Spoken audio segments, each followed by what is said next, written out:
ایک دفعہ کا ذکر ہے کہ کسی جنگل میں ایک نہر بہتی تھی۔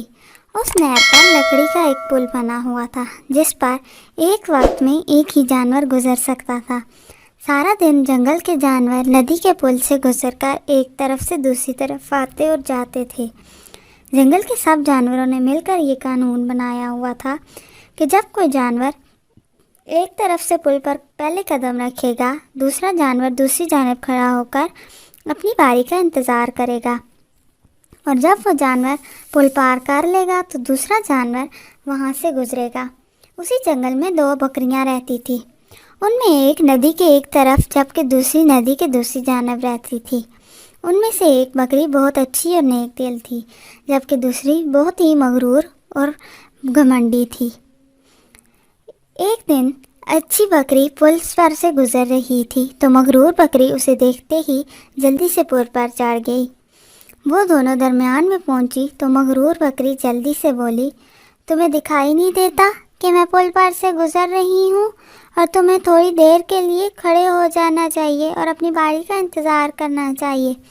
اچھی بکری مغرور بکری کی بات سن کر حیران رہ گئی اور وہ شائستگی سے بولی، دیکھو بہن، میں نے جس وقت پل پر قدم رکھا تھا اس وقت سامنے کوئی نہ تھا، لیکن جیسے ہی میں 2-4 قدم آگے بڑھی تم بھی جلدی سے پل پر چڑھ آئی۔ اچھی بکری کی بات سن کر مغرور بکری غصے میں آ گئی اور بولی، تمہارا کیا خیال ہے کہ میں تمہیں دیکھ کر جلدی سے پل پار کر رہی ہوں؟ مجھے پتا ہے کہ تم اپنے آپ کو کچھ سمجھتی ہو۔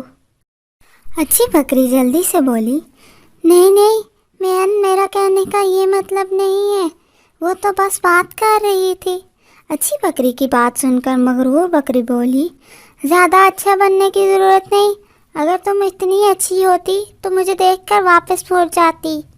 مغرور بکری کی بات سن کر اچھی بکری بولی، بہن چلو بات کو ختم کرتے ہیں، میں واپس تو نہیں جا سکتی۔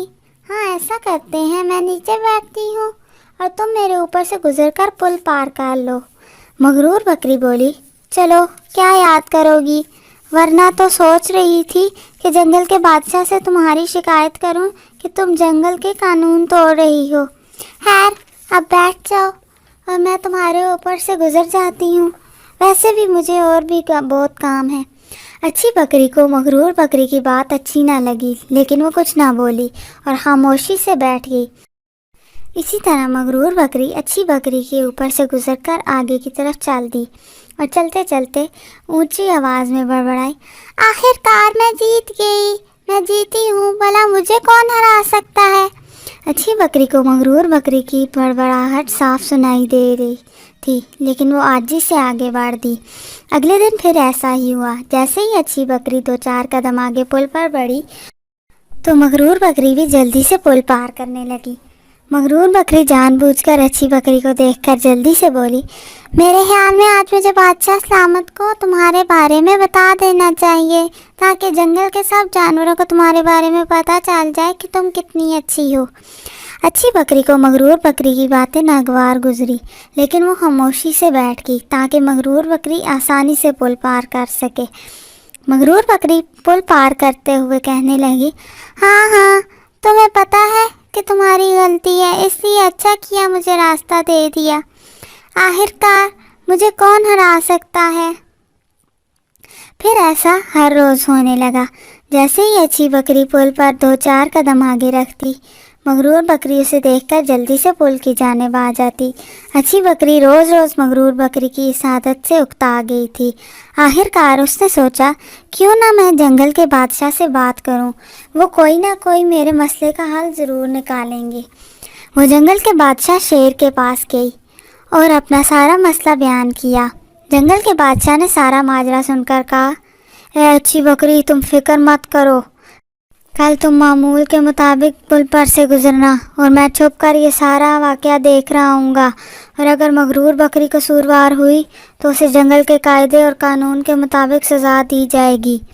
اگلے روز معمول کے مطابق اچھی بکری پل پر جیسے ہی قدم آگے بڑھی، مغرور بکری بھی جلدی سے پل پر چڑھ گئی اور وہ اچھی بکری کو دیکھتے ہی بولی، آج تو میرا دل چاہتا ہے تمہاری شکایت لگا ہی دوں، یا تمہیں اس ندی میں دھکا دے دوں تاکہ روز روز تمہاری شکل دیکھنے سے جان چھوٹ جائے۔ اور پھر وہ مزید بولی، اب میری شکل کیا دیکھ رہی ہو، نیچے بیٹھو تاکہ میں گزر جاؤں۔ اس طرح اچھی بکری نیچے بیٹھ گئی اور مغرور بکری گزر گئی، لیکن جیسے ہی وہ پل پار کر کے نیچے اتری، اپنے سامنے شیر کو آتا دیکھ کر حیران رہ گئی اور جلدی سے بولی، آداب بادشاہ سلامت، آپ اس وقت یہاں؟ شیر بولا، آداب مغرور بکری، میں سارا ماجرا اپنی آنکھوں سے دیکھ چکا ہوں اور اب تمہیں جنگل کے قانون کے مطابق سزا ملے گی۔ مغرور بکری بولی، سزا؟ نہیں بادشاہ سلامت، مجھے معاف کر دیں، میں آئندہ اچھی بکری کو نہیں ستاؤں گی۔